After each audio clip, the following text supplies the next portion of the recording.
معروف مزدور رہنما اور فنکشنل لبرل ورکرز یونین کے جنرل سیکرٹری سید اشرف علی شاہ نے مسلم لیگ فنکشنل ڈسٹرکٹ ساؤتھ کے صدر تنویر چودھری سے ملاقات کی۔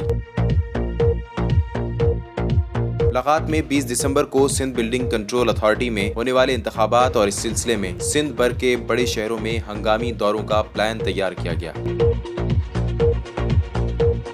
اس موقع پر سید اشرف علی شاہ نے کہا کہ 20 دسمبر کو مزدور دوست ویژن کی کامیابی ہوگی اور کھوکھلے نعرے لگا کر جھوٹے وعدے کرنے والے شکست سے دوچار ہوں گے۔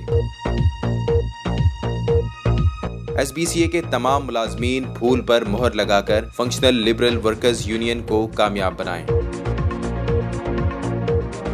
ملاقات کے دوران فنکشنل لیگ کے سینئر رہنما تنویر چودھری نے کہا کہ ہماری جدوجہد کا مقصد صرف اور صرف عوام کی خدمت ہے۔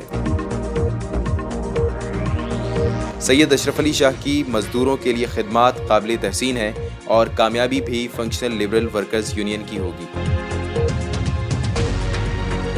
ملاقات میں عوامی لیڈر نیوز کے مینیجنگ ڈائریکٹر سید طلحہ اشرف بھی موجود تھے۔